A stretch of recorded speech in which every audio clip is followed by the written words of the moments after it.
Welcome to this week's edition of Insider Secrets, the show that turns multifamily investing into reality.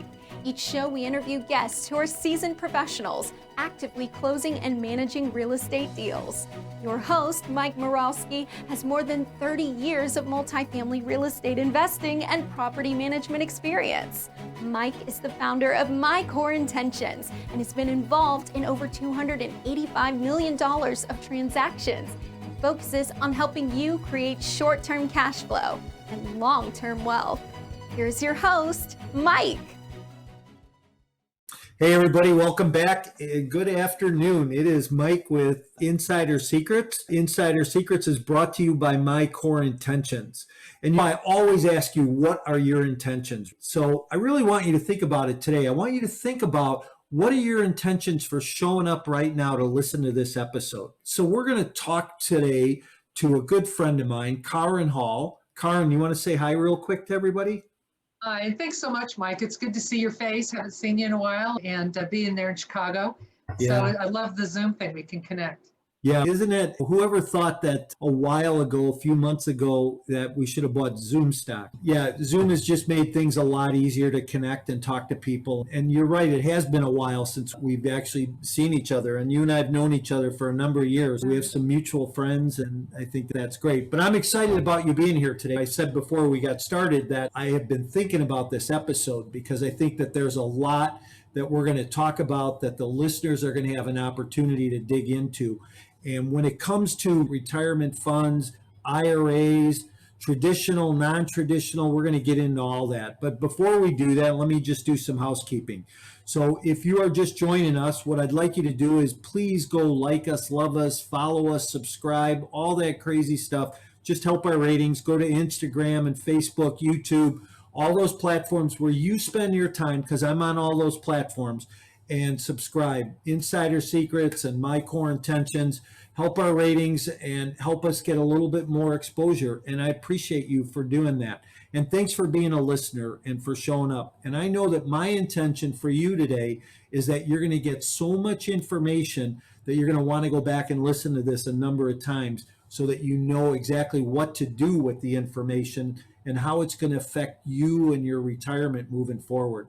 But like I said, today I am joined by a great friend of mine, Kaaren Hall, who is the founder of UDirect Service. Kaaren has been in the real estate space for a number of years. She discovered a strategic way to put her 20 years in the mortgage banking, real estate, and property management business to use. The solution that she found was an untapped market for both her skills and the investor's needs. What a great place to meet, right? UDirect has guided tens of thousands of Americans through the process of diversifying their investment using self-directed IRAs with over 600 million under management. Boy, that's a lot, Kaaren. And I know that a lot of blood, sweat, and tears goes into building a company, and you've done that over the years. But here's what I'd like to know, and this is a question I ask all my guests, is in one word, what describes you personally and professionally? I'd say enthusiastic. Okay. Definitely. It's one thing I've always known about you is that you're very enthusiastic. I love that. Hey, listen, I talked a little bit about your backstory and your history, but why don't you fill some blanks in for us? Tell us where you started and how you wound up where you're at today. Yeah, I really am driven because we all have our why, and the why is a great message to share with people that's ethical and benefits everyone. I think that's where we want the space we want to be in. So with self-directed IRAs, this isn't where I started. It's not like when I was small, I wanted to grow up in self-direct IRAs, but it was a cool pathway, just after almost 20 years as a radio announcer, I made the logical transition into real estate. And so first was a property manager for some years in Seattle, managing several buildings, one on the lake. It was amazing, big, huge buildings, and learned a lot from that. Got a real estate license and was an actual realtor for a year. And then got into mortgage loan servicing and stayed there for a long time. I'd say about 8 years. And I parked there because it was a great education. In fact, I find that a lot of what I do now in self-directed IRAs is like loan servicing because it's account servicing, and that's what we do at UDirect IRA Services. So it's really the same there. And then I got into loan origination from there. and then went on eventually to get in self-directed IRAs when I met you in 2007 and worked for a couple years and then launched out in 2009, believe it or not, 12 years ago, and started UDirect IRA services. So everything came together, like the radio background helped me with broadcasting like we are now, and certainly loan servicing and origination, but also understanding what our investors are doing. 2007, you're dating me, aren't you? You're dating us, actually. Yeah, I'm more gray hair than you can see. That looks great. Hey, so do this for our listeners. Explain to them what a self-directed IRA actually is. Because there's a lot of people, and I know over the years I meet with people and I'll talk to them about self-directed and they have no idea. So explain to somebody what that is. Yeah, it's still like a best kept secret. Yeah. I think that people who are active investors know this, but we haven't really been taught about it. You go work at a job and you're focused on your job and your career and what you're doing, and maybe you have a 401k and it's invested, but then when you leave that job and you can move the money elsewhere, self-directed IRAs are an option that you may not have even been aware of because you're so focused on the rest of your life.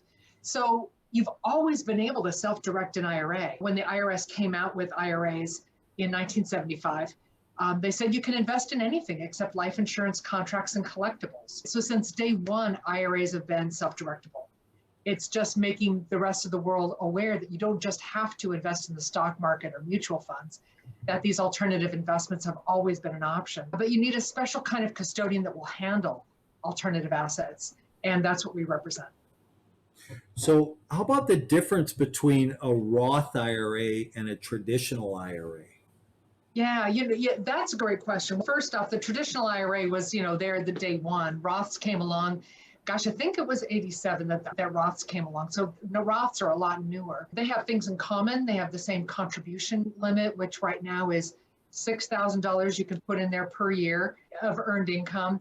Or if you're 50 plus, it's 7,000. So those contribution limits are the same. But understand, if you had a traditional and a Roth, you're under 50, you could only put 6,000 in there combined.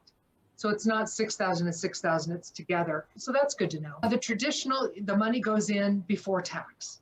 So you make your contribution, you tell your tax advisor, you get a tax credit.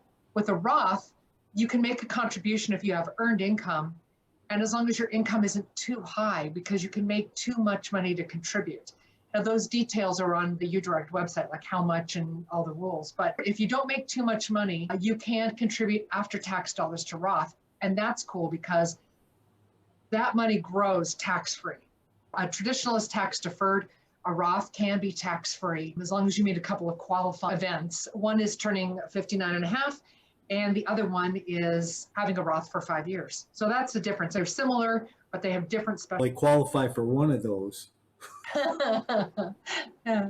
Yeah, you've had a Roth for 5 years. Thank you. I appreciate that. I like you even more now. What I've always liked about a Roth is that I could go do a real estate investment, or one of your clients could go do a real estate investment, and that money that they make in that real estate investment goes back in the Roth, and it's tax deferred or non-taxable, or how does that work?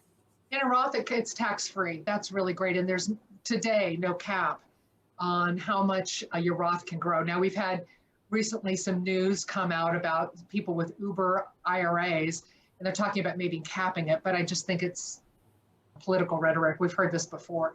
But yes, otherwise it's uncapped, the earnings. And so it's a really fantastic tool. So I could actually go make $1 million on a real estate transaction and not be taxed on that money as long as I did it inside of my Roth IRA, following those regulations and guidelines.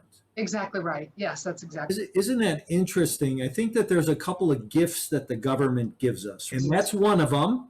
And the other one is depreciation. But you don't really ever know the government to give you any gifts. And these are a couple of those places that we could take advantage of. And what you said early on is that it's still one of those best kept secrets is a self-directed IRA. And take a look at that. You would think that after 12 years, more people would have caught on. But I know in what I do, and I'm back syndicating deals and putting offerings together, and people still, what's a self-directed IRA? So it's interesting. And here's what I really think is neat is that people have the ability to find money that they might not know that they have. So there's a lot of people that say, well, I don't have money to invest in real estate. Maybe you do. Where do you think people find some of that money? Exclusively, I would say the number one top spot would be from a previous employer. So maybe you used to work at whatever company and you had a 401k. Now, the traditional IRA is the most popular because that 401k money or that employer plan money is typically pre-tax. So often people will roll over that employer plan into a pre-tax account, a traditional IRA. Now they can convert and move that money from traditional to Roth, but they have to pay tax on the amount they convert in that tax year. What's the tax rate? Whatever your personal rate is. Okay. All yeah, right. so whatever your personal tax rate is. So most people will roll over a previous employer plan. It could be a 457 if you're in the military, a 403B if you're a nurse or a teacher, 401k if you're in private enterprise. Those retirement accounts, when you leave your employer, you can just hike them on over to a self-directed IRA and then invest outside of Wall Street in real estate and other things. How about like 529s, college accounts, or SEPs, self-employment pension plans? Yeah, a 529, I got to stop you because a 529 isn't self-directable. Oh. A 529, and that's a common misunderstanding. A 529 is a college savings plan. So you can self-direct what's called an ESA or education savings account, also called a Coverdell. So those can be self-directed. So that's one kind of account. The SEP is an acronym for Simplified Employee Pension. So if you're an employer, you have employees, or even if you don't, you're just self-employed, you can get a SEP IRA. It has higher contribution limits, right? So it's up to $58,000 or 25% of your income, the lesser of, right? But you talk to your tax advisor, tell them you want to make a SEP contribution, and they'll do this like circular calculation for you and tell you how much you can contribute. But then that money can be tax deferred. Huge benefit. You can set that type of an account up also? Absolutely. We do the traditional, we do the Roth simple, which is not obviously not simple because the government calls it simple. It's a savings incentive match plan for employees. It's not as popular. We also self-direct the solo 401k, which has got a lot of bells and whistles. It's really cool. If you're self-employed and have no full-time employees, there's a lot going on there. We also offer the HSA, the health savings account, which is like a Roth on steroids in a way, because the money goes in tax deferred and can come out tax free. Wow. Yeah. Pretty interesting. So there's a lot of options. Again, look at some of those gifts then that the government provides for you by doing that, and even in the medical plan. It's interesting. So over the years of doing this, what have you discovered about people and their relationship with money, and maybe reasons people don't pay attention to this? Have you come up with any thoughts or ideas around that? I think that everyone is interested in improving their financial situation. We all have that in common, I'm pretty sure. So as you just delve into that and try to learn more and more, you think, how could I have more wealth? And so you start investigating. Maybe you join Meetup, or you listen to some podcasts or something, and maybe you find an asset class that you really like. And it could be like a tax liens. It could be raw land. It could be so many different kinds of things, syndications, notes, performing and non-performing debt. And so you start learning about the different ways that people do invest. And then you start to ask yourself the question, okay, I saw somebody else do really well in this. How can I do that? And like you said, where do I start? I don't have any money to retire. And then you realize that you're going to hear, once you draw your attention to this, you're going to understand that your previous employer's plans can be, or your current IRAs, can be moved over to one of these kinds of plans, self-directed plans, to help you accomplish your goals. Interesting. You mentioned something that made me think, do you only have to invest in real estate with the self-directed? No. What else could you invest in? A lot of the assets that people do invest in are tied to real estate. The private placement is usually maybe somebody buying a multifamily building, or maybe a hotel, or some sort of real estate project. A lot of the private placements that we see are related to real estate. And a lot of the notes are related to real estate. Secured notes on real estate are very common. So a lot of the assets that we work with are tied to real estate. But again, there's precious metals that isn't. We'll say, for example, Mike, you decide, hey, I'm going to start this new business. And so I think, hey, I know you, and so I want to have my IRA invest in your business. My IRA could, for example, make a loan to your business and help in a grassroots way, help business get started. A lot of people lost their businesses during the COVID situation. A lot of people are trying to find the capital to get back on their feet and restart their businesses. Your IRA can lend money or even have an equity position in a company, like a startup. And then that company will pay you back either the loan or pay you the proceeds. I think that there's those couple of places that are investing, right? There's the traditional, your stocks, your bonds, that whole thing. But then there's that alternative investing bucket, right? Where you've got real estate, you've got gas and oil, you've got precious metals, cryptocurrency today. I've seen a lot of people invest in cryptocurrency through their self-directed. Yeah, sure. A lot of people are running toward that thinking, and I think if my personal opinion is that the blockchain is really interesting. I don't know so much about the currency, and I'm super conservative, so I'll throw that out there, but because it's your retirement money.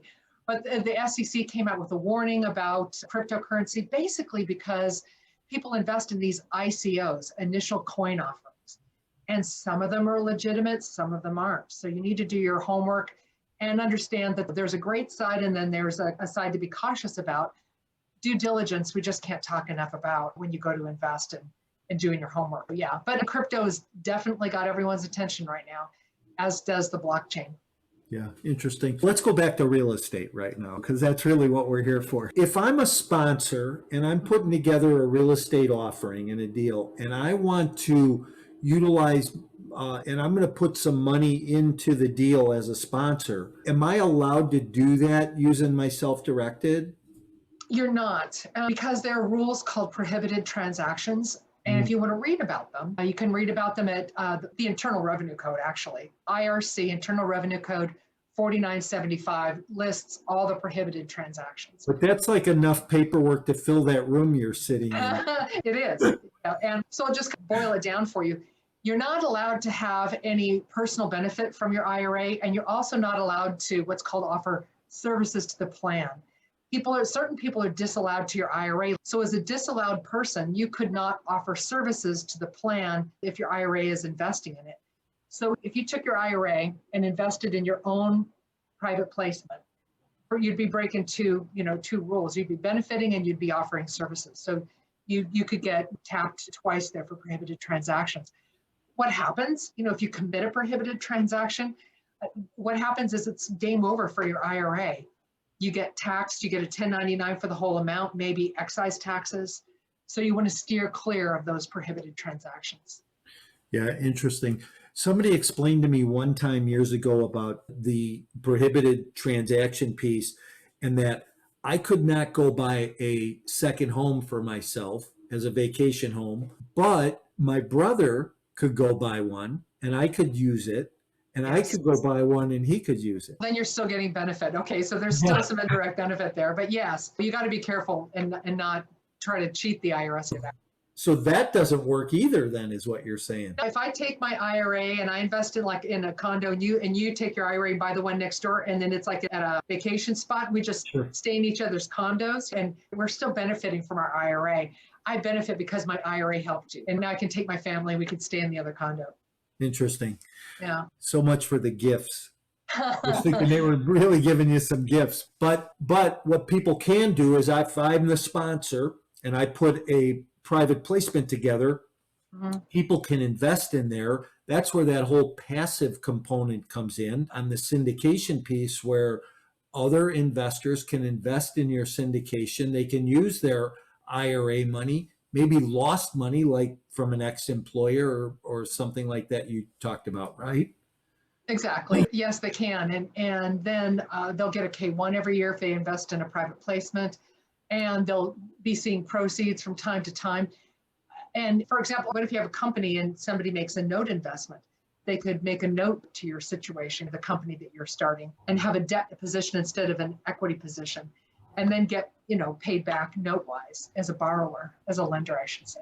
Yeah, interesting.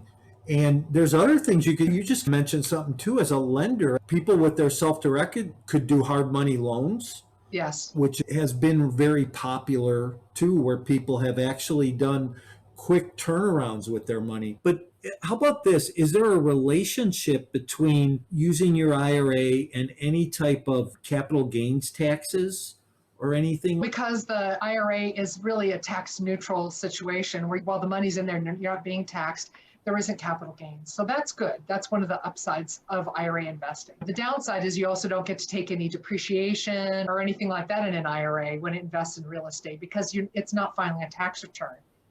But there's an exception, right? So sometimes the IRA does file a tax return. It's called a 990T.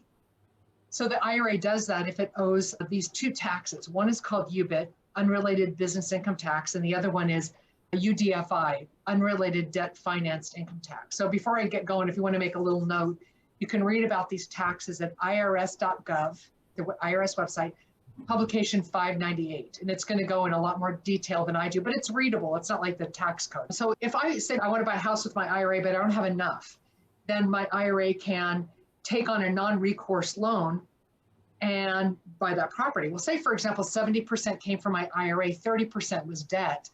And now here comes a rent check. 30% of that rent check, that money my IRA earned because of debt. So that 30% is taxable.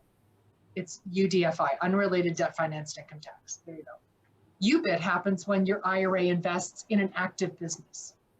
And so just know that exists and check it out ahead of time. Make sure that you talk to your tax advisor.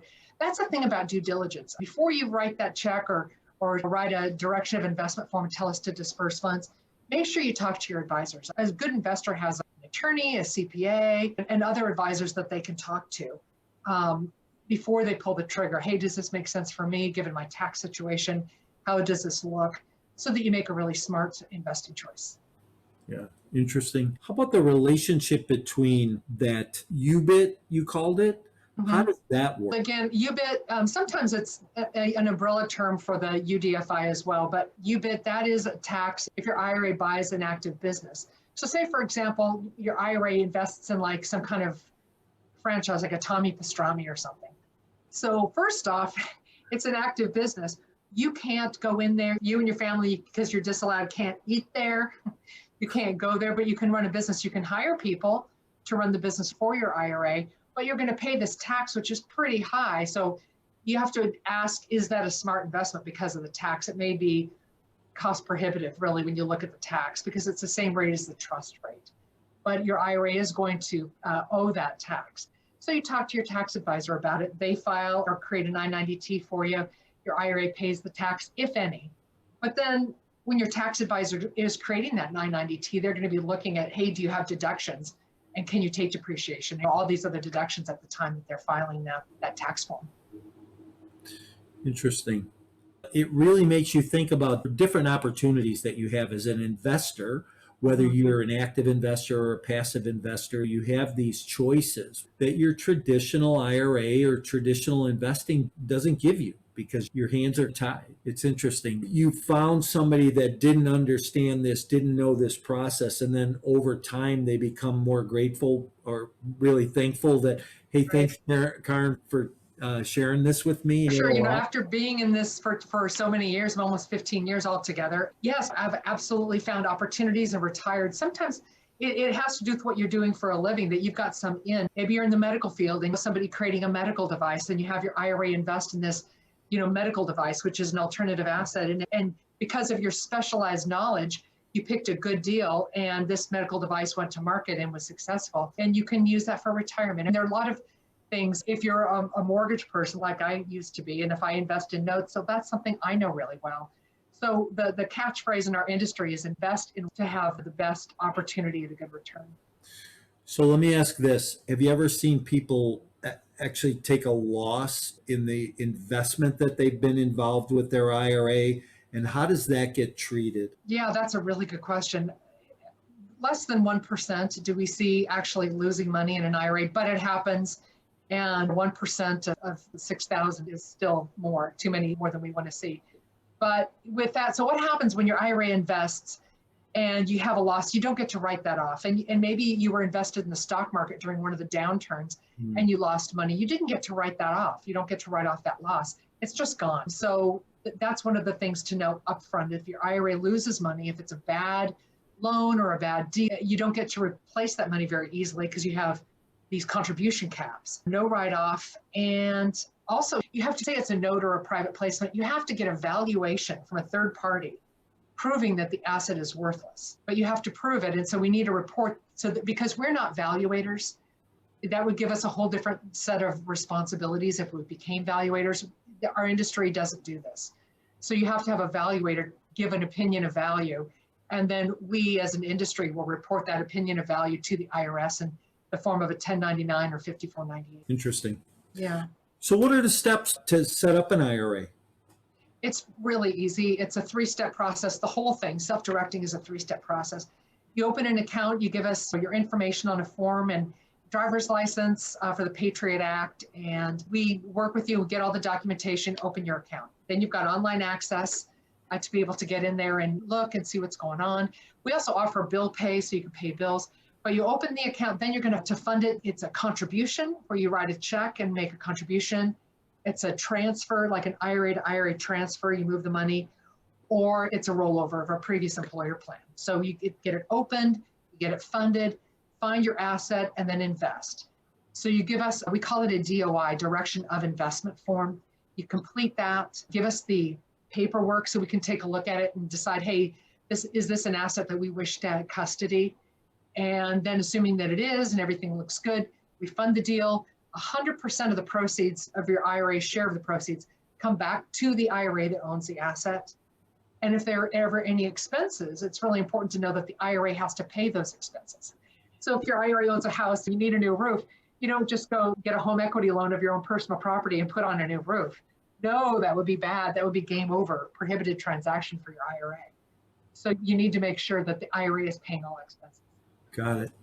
How about if I don't have an investment that I want to invest in, but I want to open an IRA and just put my money there? How does that work in a self-directed situation? The money's going to sit there earning just a fraction, a small percent of interest, like what the market bears right now, a little bit of interest. But you have to really know that alternative assets are your thing before you open a self-directed IRA. And it's good to have it there waiting so that when you find the deal, you can execute.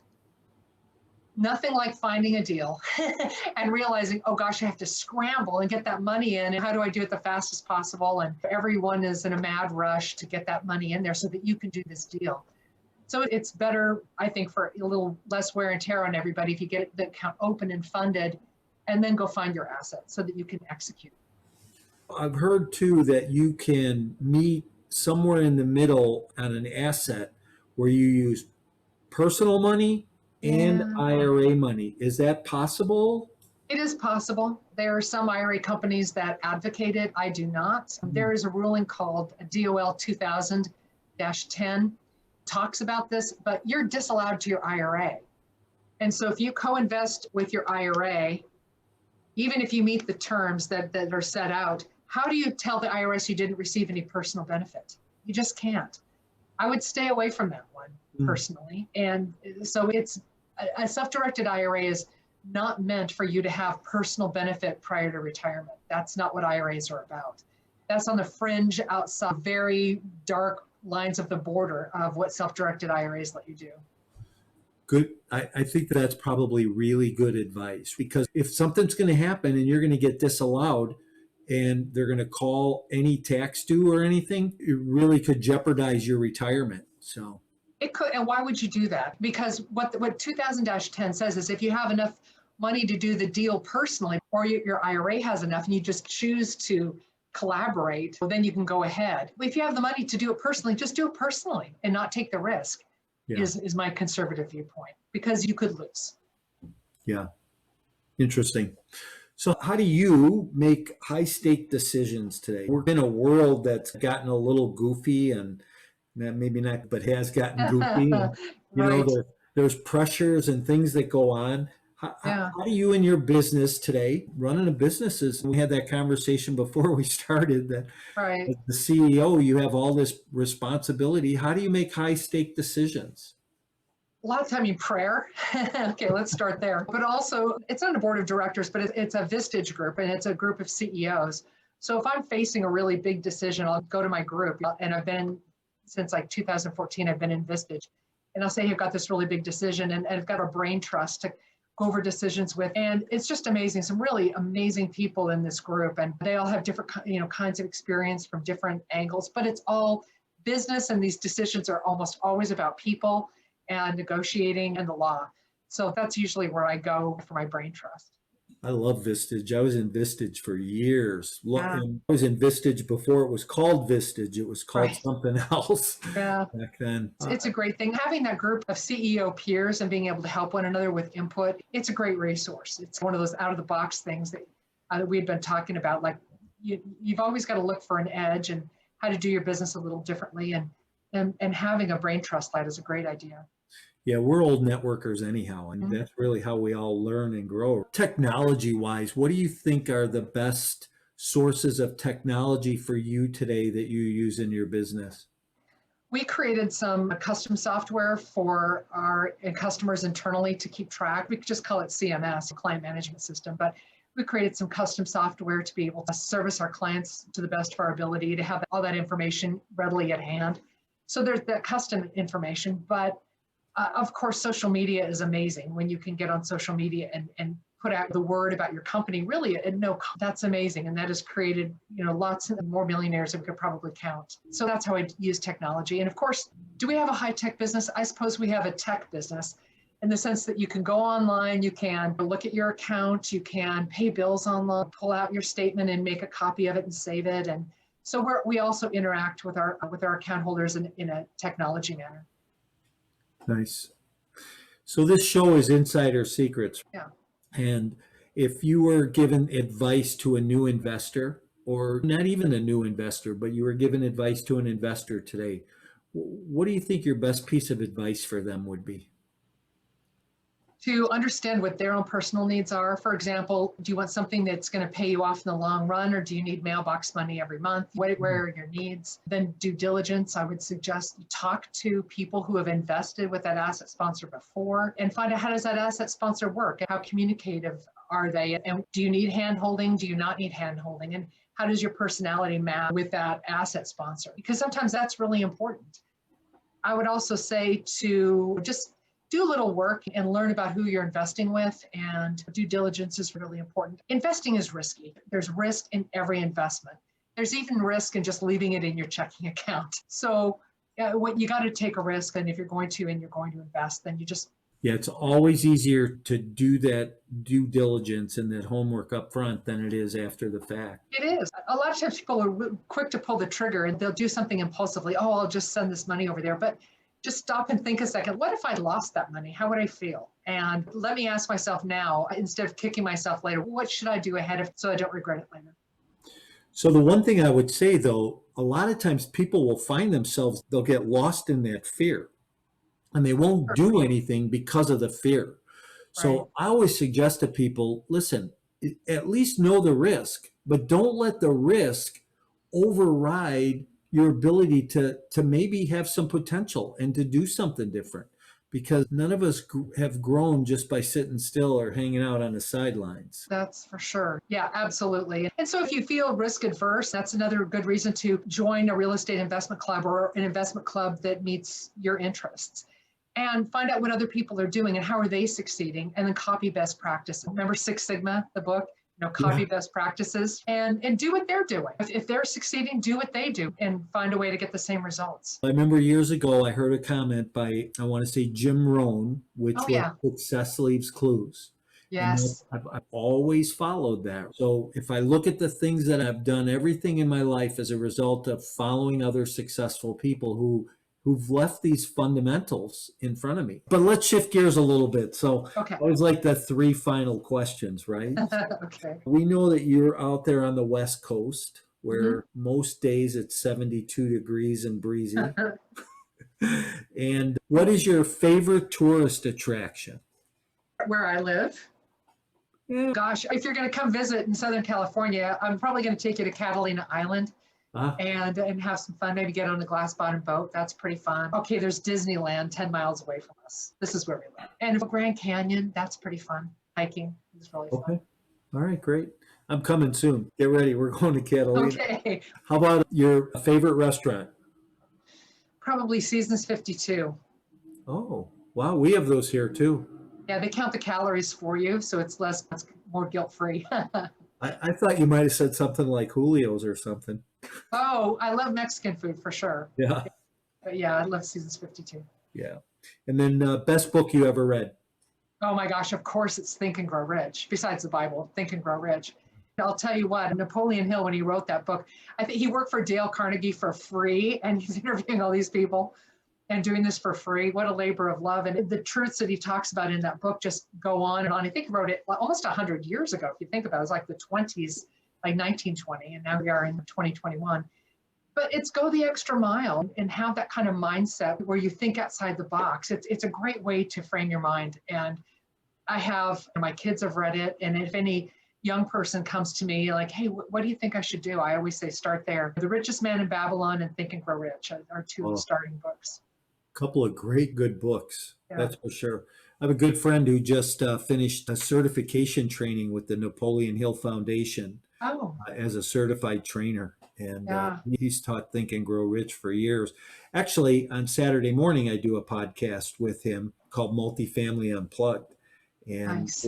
we go live on Facebook on Saturday morning. So shameless plug there. It's awesome. So many principles that you can just pull out and just apply straight away. And almost see immediate results. So it's a really powerful little book there. So Kaaren, if people want to get a hold of you, how do they get a hold of you and UDirect to set up an account or roll their funds over? UDirectIRA.com, our website. We're all over social media, as you were mentioning. So please like us on Instagram, we're on Twitter even still. We're on Facebook. We've got what else? Then also I have a real estate investment club aside from UDirect. It's a different company called Orange County Real Estate Investors Association, which is a lot to say. So we call it OC RIA. And we've been meeting since 2012, so for 9 years. And we meet the second Thursday of every month right now on Zoom. So I also have where people are teaching. It's not a selling kind of a club, it's a teaching kind of club with education about different aspects of real estate investing. Nice. Sounds interesting. Listen, I want to thank you for being here. It's nice to get reconnected and learn a little bit. One thing I always love about bringing guests like yourself on Insider Secrets is there's always something to learn. Thanks for being here today, though. I appreciate it. Yeah, great to see you. Thank you. And I want to thank the listeners for listening in today. We're here every Tuesday.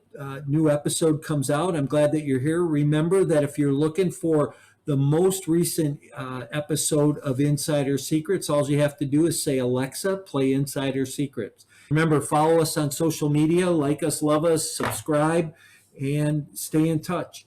If you have questions or need anything, don't hesitate to reach out to Kaaren or myself. Look forward to seeing you next week. Thank you, Mike, and thank you for joining us for another great episode of Insider Secrets. As always, Insider Secrets is brought to you by My Core Intentions. Join us on social media and visit mycoreintentions.com, where you can get expert coaching on all things multifamily investing and property management. We're looking forward to having you back again next week for more Insider Secrets.